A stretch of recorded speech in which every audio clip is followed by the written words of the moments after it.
Good morning सभी को मेरी ओर से राधे राधे। आज हम कक्षा 7 की पाठ्य पुस्तक सामाजिक विज्ञान के अंतर्गत अध्याय 14 जो भूगोल का टॉपिक है, चैप्टर है, इसके बारे में हमने पिछली क्लास में भी अध्ययन किया था। तापमान के आधार पर हमने वायुमंडल को 5 भागों में बांट दिया था। तापमान के आधार पर वायुमंडल को कितने भागों में बांट दिया था? 5 भागों में बांट दिया था। शोभ मंडल, समताप मंडल, मध्य मंडल को आयन मंडल और बाह्य मंडल। इनको हमने ऊंचाई और तापमान के आधार पर अलग अलग भागों में बांट दिया, विभाजित कर दिया। वायुमंडल किसे कहते हैं? वायुमंडल किसे कहते हैं? पृथ्वी के जो आसपास गैसों का जो आवरण होता है, जो गैसों का जो घेरा होता है, घेरा बनाए आवरण बनाए रखता है, उसको ही वायुमंडल कहते हैं। वायुमंडल में अनेक प्रकार की गैसें होती हैं। नाइट्रोजन, ऑक्सीजन, ये 2 गैसें हैं जो पूरे वायुमंडल की 99% हिस्सा तो इनका है। सबसे अधिक नाइट्रोजन 78%, ऑक्सीजन 21%। बची से 1% भाग पर अन्य गैसें पाई जाती हैं, जैसे हीलियम, कार्बन डाइऑक्साइड, मीथेन। तो ये अनेक प्रकार की जो गैसें हैं वो 1% भाग पर पाई जाती हैं। जीवनदायिनी गैस कहा जाता है ऑक्सीजन को। मानव सांस में कौन सी गैस लेता है? ऑक्सीजन लेता है। पेड़ पौधे देखो आप, वनस्पतियां, वह ऑक्सीजन छोड़ती हैं और कार्बन डाइऑक्साइड लेती हैं। मनुष्य, प्राणी, जो प्राणी जगत है वो अलग है, वो कार्बन डाइऑक्साइड को छोड़ता है और ऑक्सीजन को ग्रहण करता है। तो उसके आगे आता है वायुमंडल का ऊष्मन। ऊष्मन यानी ऊष्मा कहां से प्राप्त होती है? अब देखो, पृथ्वी एक ऐसा ग्रह है जहां गैस पाई जाती है, जल पाया जाता है, जीवन पाया जाता है। इसलिए पृथ्वी को इन 8 ग्रहों में से अनोखा ग्रह कहा गया है। अलग ही विशेषता पाई गई। अब ऊष्मन यानी वायुमंडल को जो सूर्य, पृथ्वी को ऊष्मा या प्रकाश कहां से प्राप्त हो रहा है? सूर्य से। पृथ्वी के अपने पास कोई प्रकाश नहीं है, कोई ऊष्मा नहीं है। ये सूर्य से प्रकाश ग्रहण करती हैं, प्रकाश प्राप्त करती हैं, ऊष्मा ग्रहण करती। अब सूर्य का जैसे किरणों के द्वारा प्रकाश आता है, सूर्य का पृथ्वी तक प्रकाश आने में कितना समय लगता है? लगभग 8 मिनट का समय लगता है। अब सूर्य से प्रकाश आता है तो सीधा पृथ्वी पर तो नहीं आता। सूर्य और पृथ्वी के बीच क्या है? वायुमंडल है। सूर्य और पृथ्वी के बीच क्या है? वायुमंडल है। पृथ्वी से ऊपर वाला भाग क्या है? वायुमंडल। तो कुछ प्रकाश को वायुमंडल ग्रहण कर लेता है और उसके बाद जो बचता है वह पृथ्वी तक पहुंचता है और कुछ उनमें से पृथ्वी ग्रहण करती है और वापस बचा हुआ वायुमंडल से होता हुआ वापस सूर्य में चला जाता है। मौसम और जलवायु के तत्व। और मौसम किसे कहते हैं? जलवायु किसे कहते हैं? मौसम एक छोटे समय के लिए कुछ स्थान पर होती है। जैसे आप विद्यालय आते हो, सुबह विद्यालय आया जब क्या हो रही थी? बारिश हो रही थी। जब आप विद्यालय से 12:30-1 बजे वापस घर जाते हो तो बारिश बंद हो जाती है। तो इस स्थिति को हम क्या करते हैं? मौसम कहते हैं। यानी मौसमी घटनाएं कुछ समय के लिए होती है, छोटी अवधि के लिए होती है। कहते हैं ना आज तो मौसम खराब हो रहा है, फिर 2-4 घंटे बाद मौसम साफ हो गया साफ। तो मौसम की अवस्था कुछ समय के लिए होती है, 2 दिन के लिए हो सकती है, महीने भर के लिए हो सकती है, यानी लंबी अवधि के लिए नहीं होती। और जलवायु है, जलवायु लंबी अवधि के लिए होती है। जलवायु में जो मौसम की घटनाएं है वो लंबी अवधि के लिए होती है, जैसे 6 महीने के लिए, 3 महीने के लिए, साल भर के लिए, ऐसी स्थितियां होती हैं। जैसे सर्दी, वर्षा, गर्मी। तो ये क्या है? जलवायु। जलवायु गर्म है या ठंडी है? बोलते हैं ना, कैसी जलवायु है, कैसी हवाएं चल रही है, गर्म, ठंडी। तो मौसम किसी विशिष्ट स्थान व समय की स्थिति को बताता है।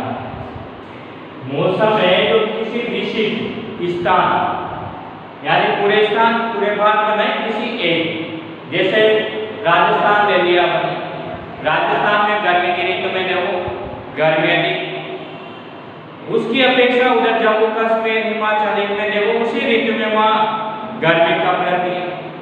समुद्र के किनारे जाओ आप, न तो वहाँ गर्मी ज्यादा लगती है न सर्दी ज्यादा लगती है, सम जलवायु पाई जाती है। तो मौसम किसी विशिष्ट स्थान और समय की स्थिति को बताता है, दर्शाता है। इसमें देखो क्या क्या होता है? आर्द्रता। आर्द्रता का मतलब होता है वायु में नमी, जल की मात्रा, उसको बोलते हैं आर्द्रता। शुष्कता, शुष्कता होती है जल की मात्रा वायु में कम।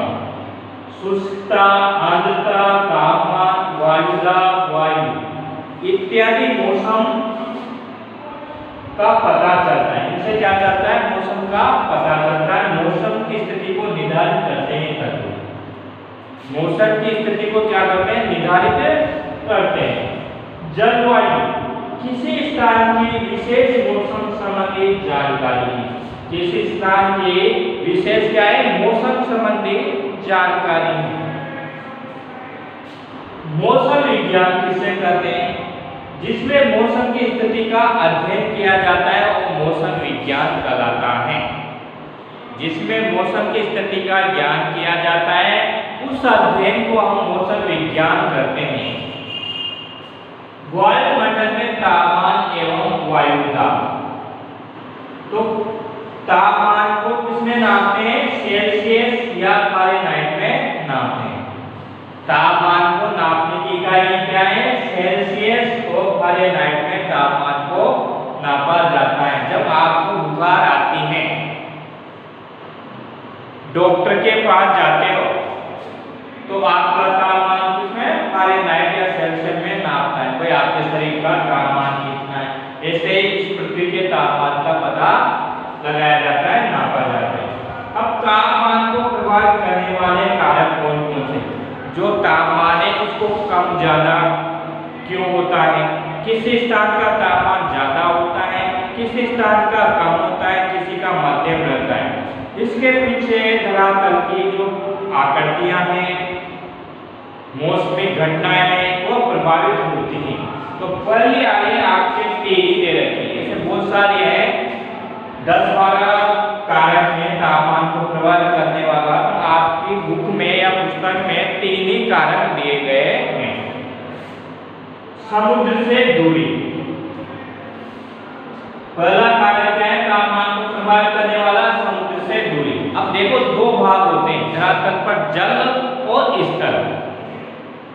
अब ताप सूर्य की किरणें सीधी कहां गिरती है? भूमध्य रेखा पर। तो समुद्र से दूरी की स्थिति से क्या है तापमान? अब देखो जल, समुद्र में क्या पाया जाता है? जल पाया जाता है, पानी पाया जाता है। जल देर से गर्म होता है और देर से ही ठंडा होता है। जल देर से ही ठंडा होता है, देर से ही गर्म होता है। जल की अपेक्षा जो धरातल है, स्थल भाग है, वह जल्दी गर्म होता है और जल्दी ठंडा होता है। जल्दी ही गर्म होगा और जल्दी ही ठंडा होगा, इसलिए धरातल को तापमान प्रभावित करता है। समुद्र से जितनी हम दूर जाएंगे उतना क्या होगा? तापमान अधिक होता जाएगा। स्थल से हम जल की ओर आते हैं तो तापमान कम होता जाता है। इसलिए समुद्र के किनारों पर जो तटीय इलाके हैं उनमें तापमान न तो ज्यादा होता है न सर्दी ज्यादा होती है, क्योंकि वहाँ क्या है, जल की स्थिति, जल देर से गर्म हो रहा है और देर से ही ठंडा हो रहा है। इस स्थिति के कारण सम जलवायु पाई जाती है। दूसरी ओर देखते हैं स्थल की ओर, तो स्थल जल्दी गर्म हो रहा है, जल्दी ठंडा हो रहा है, इसलिए स्थल भाग में सर्दी भी, ठंड भी महसूस होती है और गर्मी भी अधिक महसूस होती है। तो ये स्थिति है समुद्र की दूरी के कारण। समुद्र से जितना स्थान दूर रहेगा वहाँ सर्दी भी अधिक और गर्मी भी अधिक, और समुद्र वाले इलाके में सर्दी कम और गर्मी भी कम होती है। दूसरा आता है समुद्र तल से ऊंचाई। ऊंचाई, नीचे से हम ऊपर की ओर जाते हैं तो तापमान कम होता है। तापमान क्या होता है, कम होता है।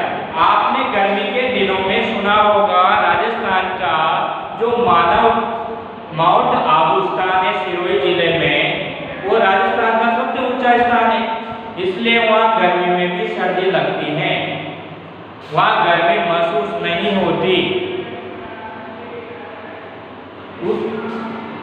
क्योंकि सूर्य का प्रकाश वहाँ चमकता है, सीधा सबसे पहले धरातल पर आता है, धरातल से आने के बाद वापस परिवर्तित होता है, और जितना ऊंचा जाता है उतना तापमान क्या हो जाता है, कम हो जाता है। तो 165 मीटर की ऊंचाई पर 1 सेंटीग्रेड तापमान कम होता है।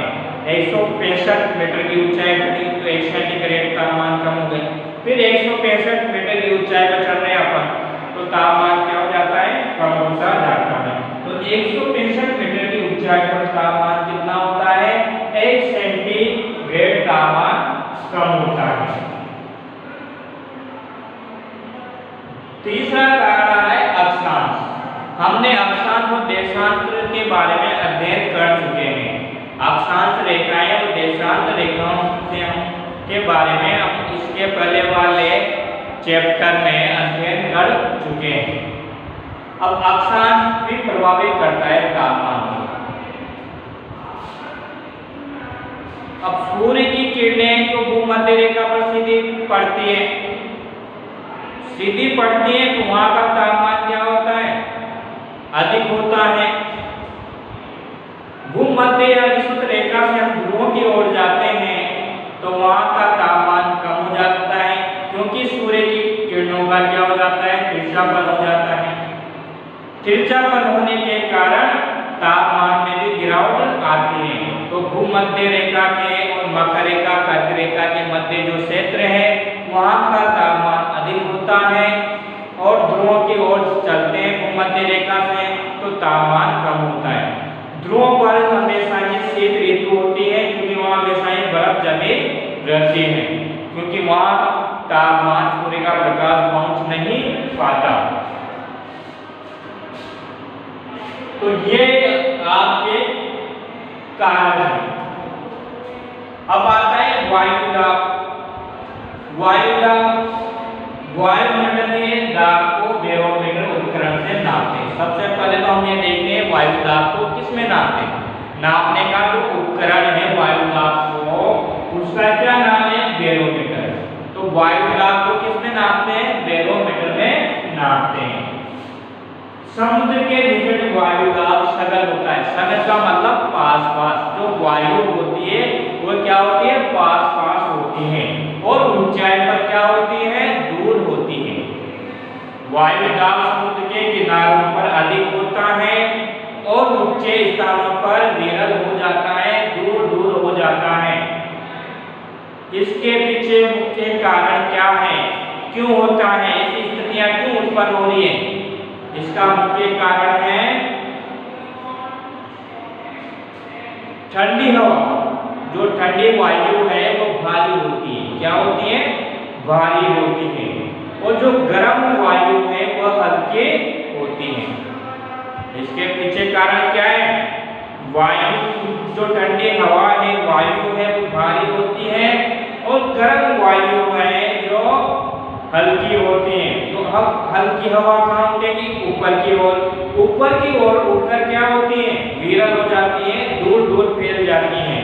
और जो ठंडी हवा होती है वो नीचे की ओर आती है, पास पास आती है, सघन हो जाती है। तो ये कारण है वायुदाब। समुद्र क्या है? जल वाला स्थान है। तो वहां की जलवायु कैसी थी? न तो ज्यादा गर्म न ज्यादा ठंडी, इसलिए वहां का तापमान वायुदाब कैसा रहता है? सघन रहता है। और जो स्थान थे धरातल पे समुद्र से दूर वाले स्थान है वहां तापमान अधिक रहता है। तापमान अधिक रहने के कारण वायु गर्म होती है और वायु ऊपर उठ जाती है और दूर दूर हो जाती है।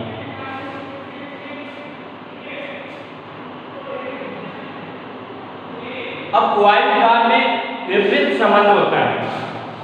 वायुदाब में विपरीत संबंध होता है। जहां तापमान क्या होगा? तापमान अधिक होगा, जिस स्थान का तापमान क्या है? अधिक है। तापमान अधिक है तो उस स्थान का वायुदाब क्या होगा? कम होता है। वायुदाब कम होता है। जिस स्थान का तापमान अधिक है उस स्थान का वायुदाब कम होता है, और जहाँ तापमान कम है वहाँ का वायुदाब अधिक होता है। यही कारण है जो समुद्र के निकट वायुदाब अधिक होता है, और जो ऊंचाई समुद्र से दूर स्थान है वहाँ का वायुदाब कम होता है। तो ये स्थितियां बनती है आपके सामने। कल हम अगली कक्षा में